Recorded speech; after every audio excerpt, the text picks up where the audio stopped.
Money, Currency, and the Economy. A practical guide for everyday people. Most people use money every day, but few stop to think about what money actually is, where it came from, or why it works. We earn it, spend it, save it, invest it, and worry about having enough of it. Yet money itself is one of the most misunderstood inventions in human history.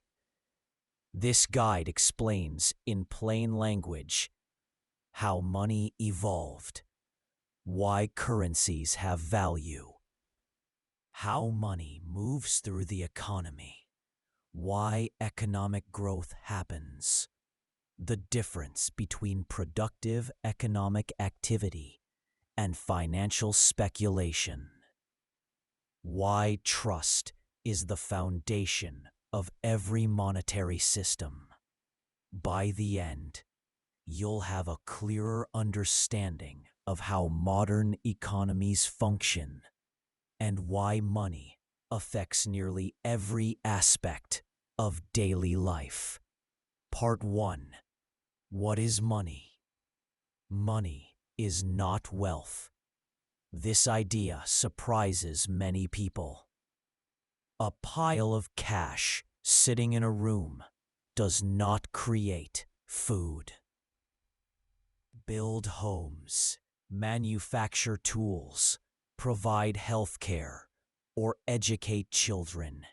Real wealth consists of goods, services, skills, knowledge, natural resources, technology, productive businesses. Money is simply a tool that helps people exchange those things efficiently. Think of money as the operating system of an economy. It allows millions of people to cooperate without needing to negotiate direct trades with one another. Part 2. Before money existed, the barter economy. Before money, people traded directly. A farmer might trade grain for tools. A hunter might exchange meat for clothing. A carpenter might repair a roof in exchange for livestock. This system is known as barter. Barter works reasonably well in small communities, but it becomes difficult as societies grow. Economists call the biggest problem the double coincidence of wants. Both parties must want exactly what the other person is offering at the same time. If you have wheat and want shoes, you must find a shoemaker who wants wheat. That limitation eventually led societies to search for something everyone would accept. Part 3. The evolution of money, commodity money. When useful objects became money. As human societies became larger and trade became more common, people began searching for a better solution than barter. The problem with barter was not simply inconvenience. It was unpredictability. A person could have something valuable to offer, but still be unable to obtain what they needed because they could not find someone willing to make the trade.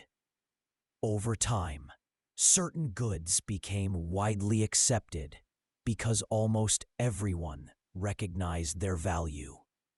These goods became known as commodity money. Examples included salt, grain, livestock, cowrie shells, copper, silver, gold. These items were valuable, even if they were not being used as money. A farmer could eat grain. A family could raise cattle for milk and meat. Salt could preserve food. Gold could be used for jewelry and decoration. Because these goods had practical uses, people trusted them. Someone accepting silver in exchange for goods knew that even if they did not immediately need the silver, someone else would likely accept it later. This was a major breakthrough in economic development. For the first time, people no longer needed to find someone who wanted exactly what they had to offer. Instead, they could sell their products for a widely accepted commodity and later exchange that commodity for something entirely different. A farmer could sell wheat for silver and then use the silver to purchase tools, clothing, or livestock. This increased the number of possible trades and allowed economies to grow beyond small villages and local communities. However, commodity money still had serious drawbacks. Livestock could become sick or die. Grain could spoil during storage. Shells could be difficult to transport in large quantities. Precious metals had to be weighed and tested before every transaction. As trade expanded across larger regions, these problems became more significant. Merchants and governments needed a system that was easier to use and more consistent. The solution was coinage.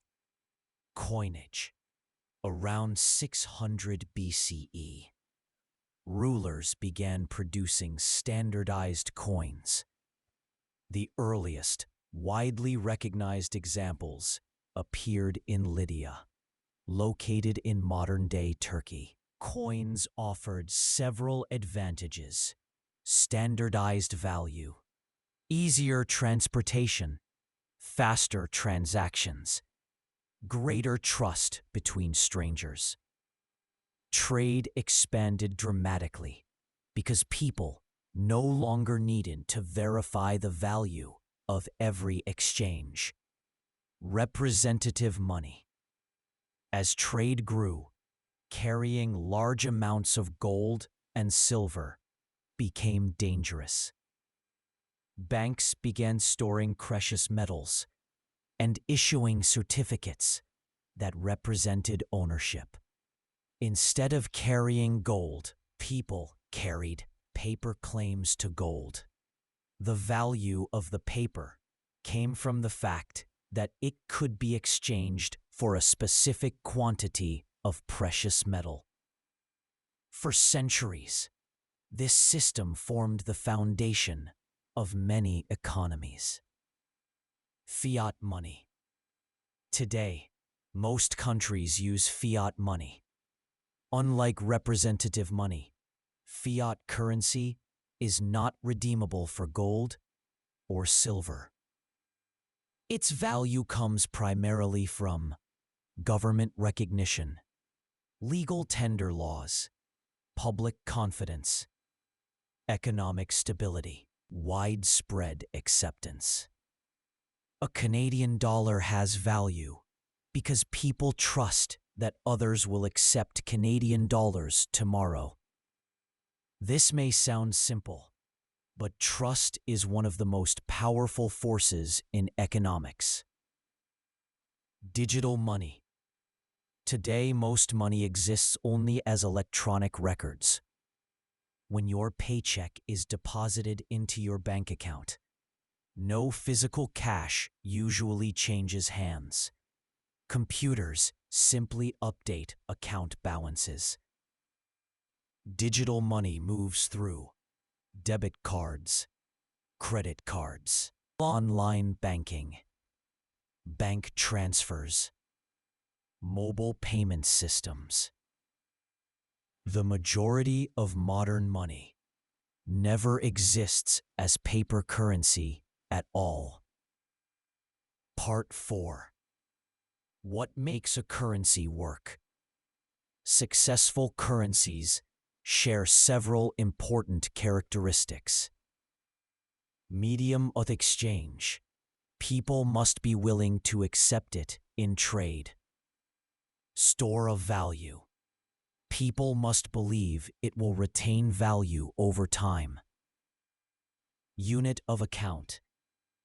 It provides a common way to measure value. Durability. It must survive normal use. Portability. It must be easy to carry and transfer. Divisibility.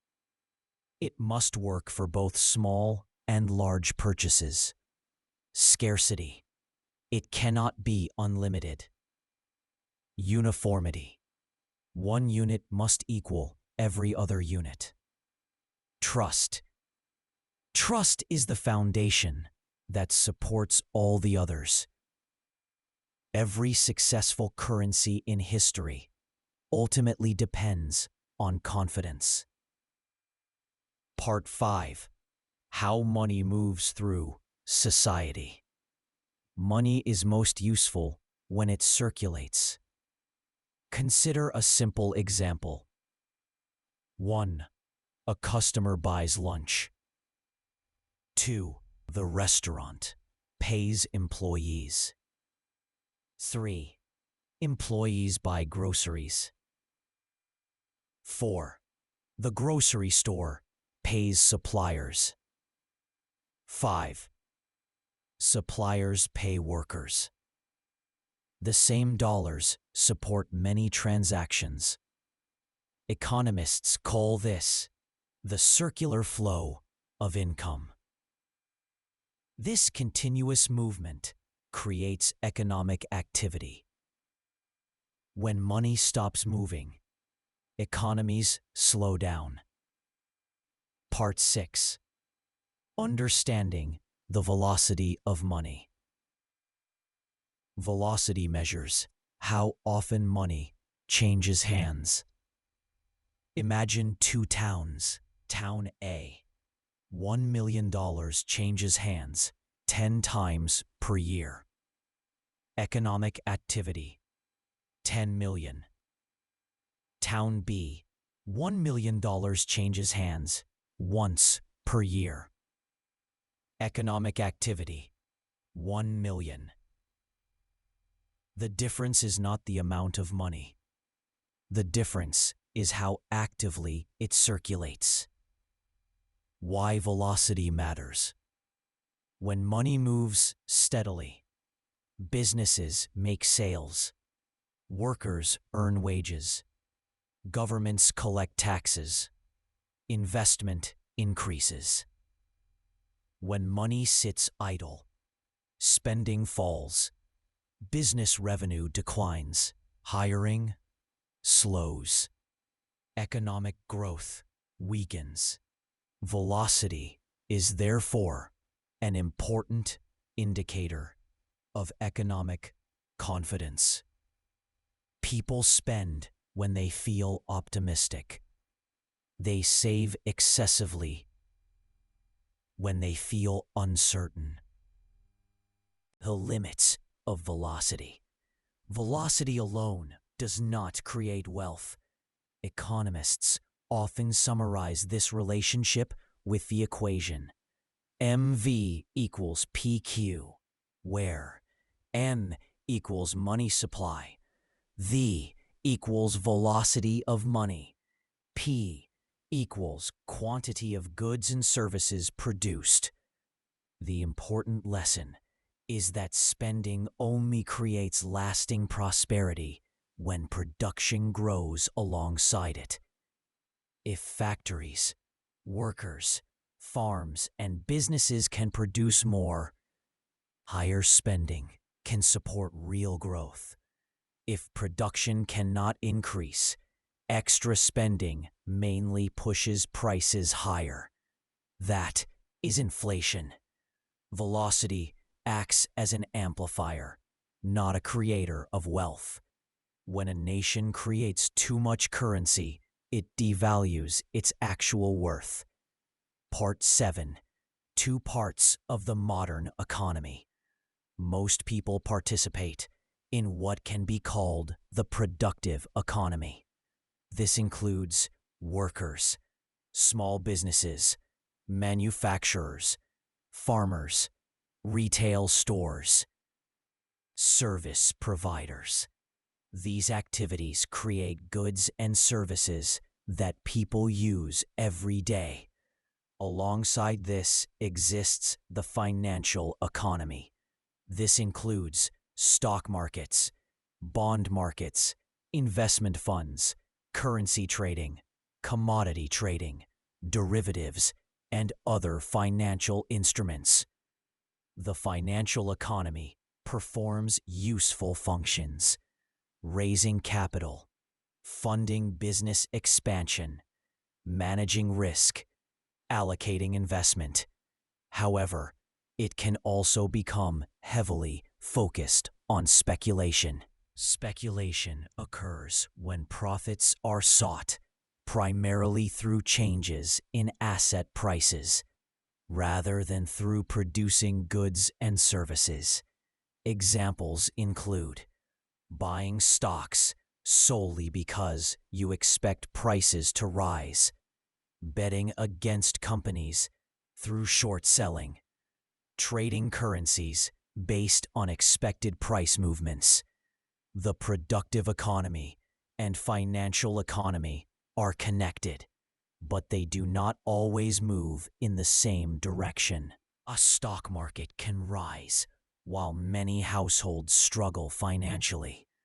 Likewise, strong business activity can occur during periods of weak financial markets. Understanding this distinction helps explain why economic headlines sometimes seem disconnected from everyday life. Part 8. The most important lesson. Throughout history, people have used shells, salt, livestock, gold, silver, paper notes, digital records. The form of money has changed repeatedly. The underlying principle has not. Money works because people trust it.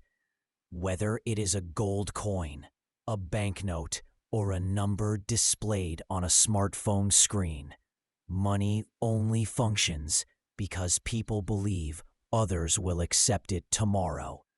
That shared trust is one of the foundations of modern civilization.